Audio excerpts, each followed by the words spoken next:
18వ వచనం చదవండి.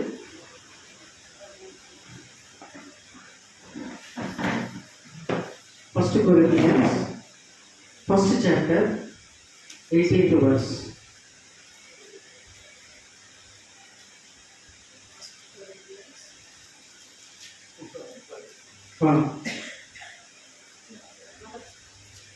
First Corinthians first chapter 18th verse. సిలువను గూర్చిన వార్త నశించుచున్న వారికి వెర్రితనము గాని రక్షించబడుతున్నటువంటి వారికి దేవుని శక్తి. అర్థమైందా? ప్రియమైన వారులారా, మనం ఎటువంటి దినాలలో బ్రతుకుతూ ఉన్నామంటే నీ విశ్వాసాన్ని నువ్వు కాపాడుకోవాలి. లేకపోతే భ్రష్టపోకలు, లేకపోతే మనుషులు చాలా భారంతో చెప్తున్నాను నేను ఈ విషయం.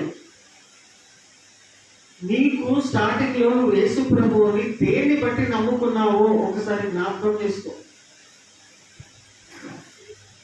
నీకు స్టార్టింగ్ ప్రాయంలో నువ్వు దేన్ని బట్టి యేసు ప్రభువుని నమ్ముకున్నావో ఒకసారి గుర్తు తెచ్చుకో.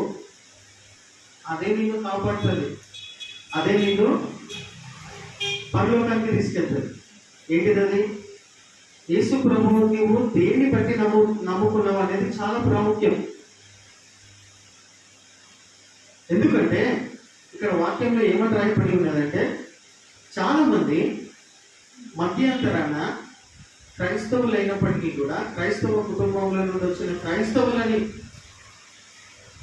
తిరుగుతున్నటువంటి క్రైస్తవులైనా కానీ కూడా ఈ దినాలలో ఇటువంటి పరిస్థితులను బట్టి యేసు ప్రభువుని తిరస్కరించి బయటికి వెళ్ళిపోయి వేరే మతాలను వేరే వాటిని పట్టుకొని బైబిల్ మీద దాడి చేస్తూ ఉన్నారు. ఎందుకు ఇట్లా వాళ్ళు ఆ విధంగా చేస్తూ ఉన్నారు?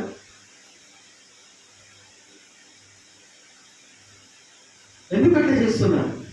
ఎందుకంటే వాళ్ళు యేసు ప్రభువుని దేన్ని బట్టి నమ్ముకున్నారు అనే విషయం కూడా వాళ్ళకి తెలియదు. అఫ్కోర్స్ కొంతమంది అద్భుతాలు జరిగినాయి కాబట్టి నేను యేసు ప్రభువుని నమ్ముకున్నానని అంటారు. కొంతమంది పురాతన చీకటి శక్తుల నుంచి, మంత్రాల శక్తుల నుంచి దేవుడు నన్ను విడిపించడని యేసు ప్రభువుని నమ్ముకుంటారు. కొంతమంది స్వస్థతలు జరిగినాయని నమ్ముకుంటారు. కానీ ఏమని నమ్ముకుంటున్నావు అనేది చాలా ముఖ్యమై ఉన్నది. ఇది చెప్పాలని ఇష్టపడుతున్నా. ఇప్పుడు మిమ్మల్ని పట్టుకొని అడిగితే, ఒక్కొక్కరిని పట్టుకొని అడిగితే, నువ్వు యేసు ప్రభువుని ఎందుకోసం నమ్ముకున్నావు, దేని బట్టి నమ్ముకున్నావు, యేసు ప్రభువుని ఎందుకు నమ్ముకున్నావు అని అంటే ఏమంటారు? ఏమని నమ్ముతున్నావు అసలు యేసు ప్రభువుని అంటే? ఏమని నమ్ముతున్నావు?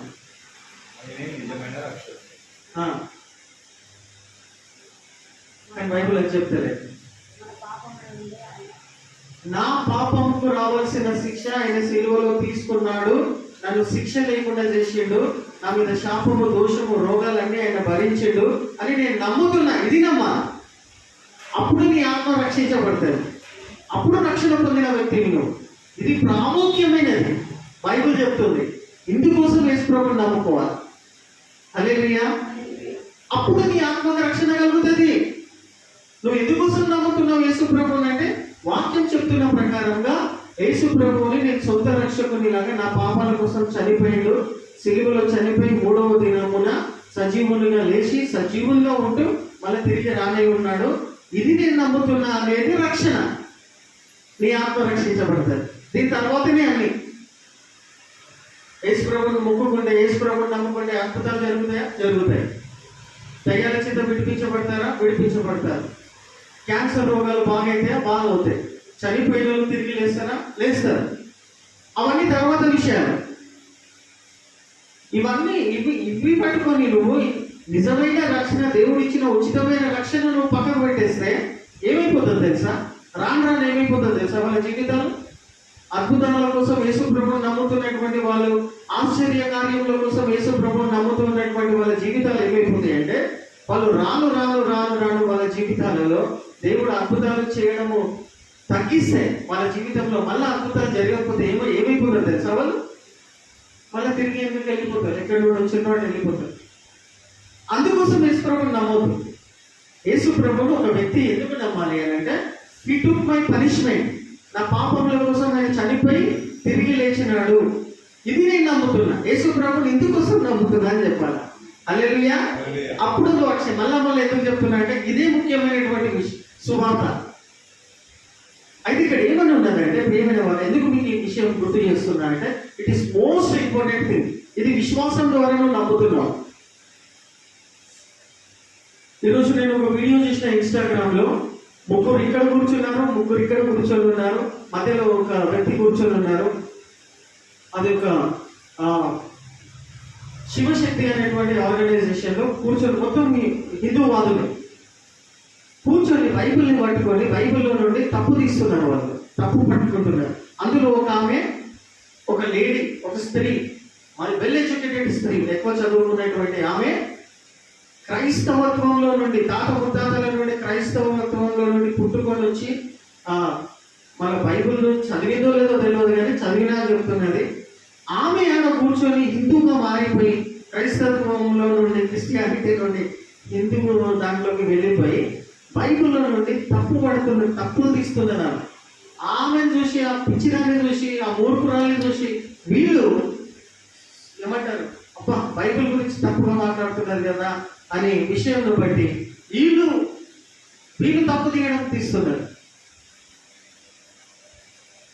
ఎందుకు ఈ విషయం చెప్తున్నా? నేను వాళ్ళకు కామెంట్ పెట్టిన, ఈ వాక్యం రాసి పెట్టిన, నశించిపోతున్నటువంటి వాళ్ళకు సువార్త అర్థం కాదురా. మీకు సువార్త అర్థం కాదు, మీరు నశించిపోతున్నారు. మంచిగా అర్థం చేసుకోండి. ఎవరైనా బైబిల్ ఎందుకోసం చదువుతారు? ఏ మనిషి అయినా, నాట్ ఓన్లీ క్రిస్టియన్స్, బైబిల్ ఎందుకు చదవాలి? తప్పులు పట్టుకోవడానికి. ఎవడైనా బుద్ధున్నాడు చదువుతాడా? బేసిక్ థింగ్, చిన్న విషయం అడుగుతున్నామా? బైబిల్ ఎందుకు చదువుతాను? దాంట్లో తప్పులు పట్టుకోవడానికి.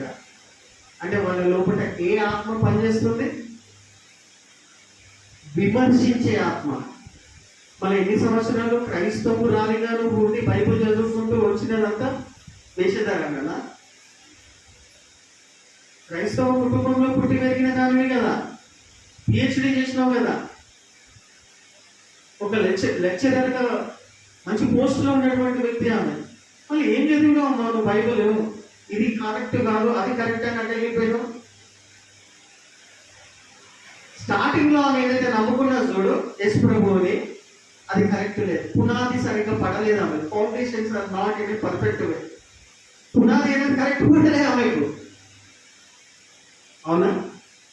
స్టార్టింగ్ లో ఏదైతే నమ్మిందో యేసు ప్రభువుని, అది కరెక్ట్ గా వాక్యానుసారంగా నమ్మలే.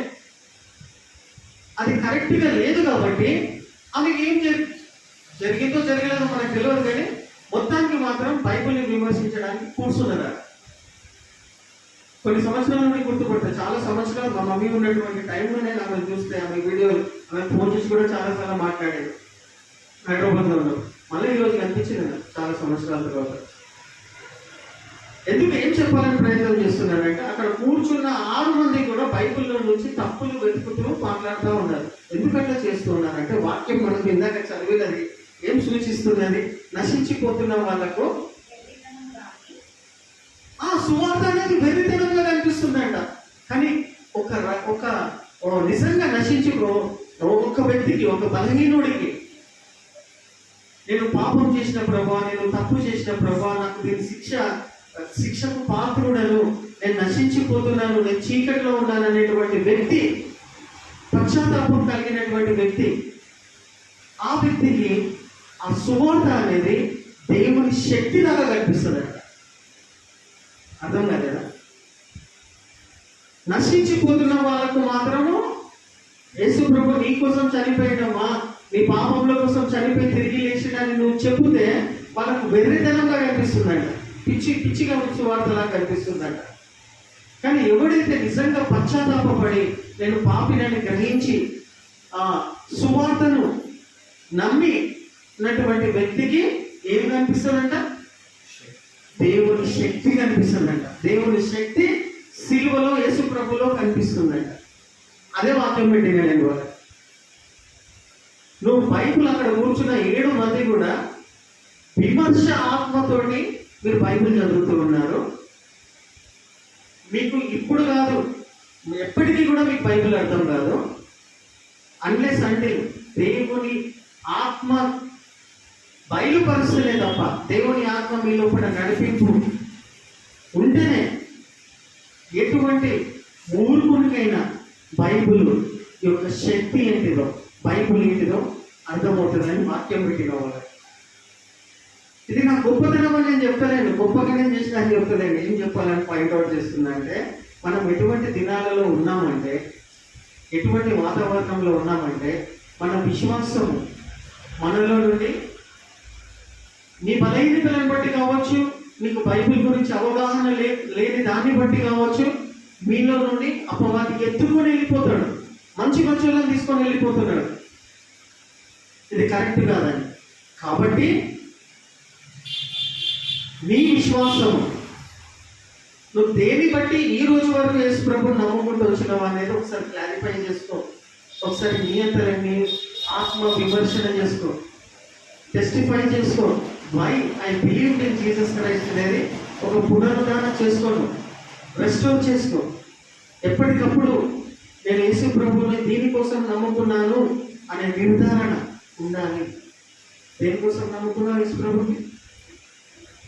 నాకు రావాల్సిన శిక్ష, నేను పాపం, నాకు రావాల్సిన శిక్ష, ఏ పాపము చేయలేని యేసు ప్రభు నా శిక్ష భరించిండు, ఇది నేను గుర్తించి నమ్ముతున్నా అంటే చాలు, నీ ఆత్మ రక్షించదు. ఇందుకోసం యేసు ప్రభుని నమ్ముకోవాలి, బైబిల్ చెప్తుంది. హల్లెలూయా. కాబట్టి ప్రియమైన వాళ్ళు, ఇందాక వాక్యంలో చదువుకున్నదంతా కూడా ప్రపంచంలో చాలా మంది కూడా నశించిపోతూ ఉన్నారు. మంచి పొజిషన్లో కనిపిస్తారు మన కళ్ళకు, కానీ మంచిగా లాగానే కనిపిస్తున్నారు కావచ్చు, కానీ వాళ్ళు నశించిపోతున్నారు. వాళ్ళు నశించిపోతున్నటువంటి వాళ్ళ కోసము రక్షించబడినటువంటి మన యొక్క బాధ్యత ఏమై ఉన్నది? చాలా వాక్యాలు ఉన్నాయి, సమయం లేదు కాబట్టి నేను ఇక్కడ ముగించేస్తున్నాను. అవర్ డ్యూటీ ఏమై ఉన్నదంటే, ప్రియమైన వాళ్ళరా, మన బాధ్యత ఏమై ఉన్నదంటే, యేసు ప్రభుల వారు పరలోక రాజ్యానికి వెళ్తూ ఉన్నప్పుడు, అవరోహుడు అవుతూ ఉన్నప్పుడు, అసెండింగ్ అవుతూ ఉన్నప్పుడు ఏమని చెప్పి వెళ్ళినాడు? ఏమని లాస్ట్ కమాండ్ ఏమి ఇచ్చిపోయాడు? What is the last commandment of Jesus Christ? పరలోకానికి వెళ్ళేటప్పుడు ఏం చెప్పుకుంటూ వెళ్ళిపోయాడు?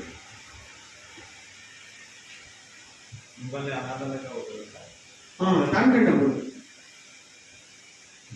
సర్వలోకానికి వెళ్ళి సర్వ సృష్టికి సువార్తను ప్రకటించుడి అనేటువంటి ఆజ్ఞ. నేను మీకు తోడుగా ఉన్నాను, యుగ సమాప్తి వరకు నేను మిమ్మల్ని వదిలిపెట్టాను. లో I'm with you even to the end of the age అని చెప్పాడు. నేను ఆ యొక్క పనిని మనము చేస్తలేము, మనం సువార్త ప్రకటించలేటువంటి పనిలో లేవు. కనీసం అది దేవుని ఆజ్ఞ ఉంటున్నది, కమాండ్మెంట్ ఆఫ్ జీసస్ క్రైస్ట్. ఇప్పుడు మీరు పనిచేస్తున్నటువంటి ఆఫీసులలో మీ యొక్క బాస్, మీ యజమాని ఏదైనా చెప్తే, కమాండ్ చేస్తే ఖచ్చితంగా చేయాలి. మీరు చేయకపోతే జీతం కట్ చేస్తాడు, లేకపోతే మీ ప్లేస్లో వేరే వాళ్ళని తీసుకొచ్చి పెడతాడు. ఎందుకంటే ఆయన మీ బాస్, ఆయన ఆజ్ఞ ఆయన చెప్పినట్టు వినాలేదు, వినకపోతే రీప్లేస్మెంట్ అయిపోతుంది అక్కడ. అవునా కదా? యేసు ప్రభు ఇచ్చిన ఆజ్ఞ ఏమీ ఉన్నది? సర్వలోకానికి వెళ్ళి సర్వ సృష్టికి మనము సువార్త ప్రకటించాలా.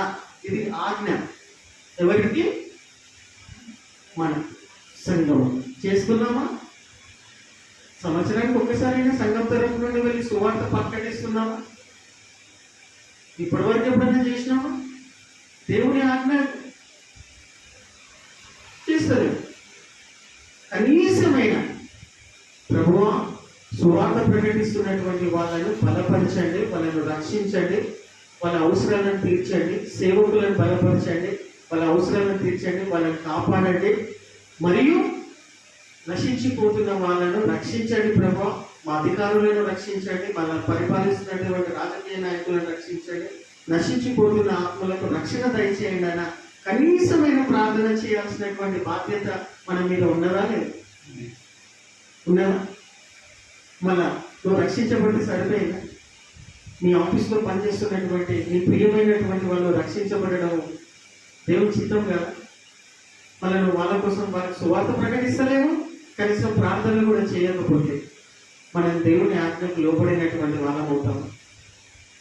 కాబట్టి ప్రియమైన వాళ్ళ ఏం చెప్పాలని ప్రయత్నం చేస్తున్నా అంటే, దేవుని ఆజ్ఞ ఏమై ఉన్నదంటే వీ హ్యావ్ టు ప్రే. ప్రతిరోజు కూడా మనం సంఘంగా కలిసే విధంగా ఎందుకోసం అన్నాడంటే, ఇంకా సంవత్సరాల తరబడి ఇంకెన్ని సంవత్సరాలు వాక్యాలను వినుకుంటూ మమ్మల్ని దీవించండి ప్రభువా, మా పిల్లల్ని దీవించండి ప్రభువా, మమ్మల్ని ఆశీర్వదించి, ఇదే నా జీవిత కాలం అంతా ఇది వీటి కోసమే ప్రార్థన చేసుకుంటూ బతుకుతూ ఉంటావా? నీ లైఫ్ అంతా దీంతోనే ముగించిపోవడము ఇదేనా మన భక్తులు? ఇంతేనా? దేవుని కోసం ఏం చెయ్యమా? చేయాలా?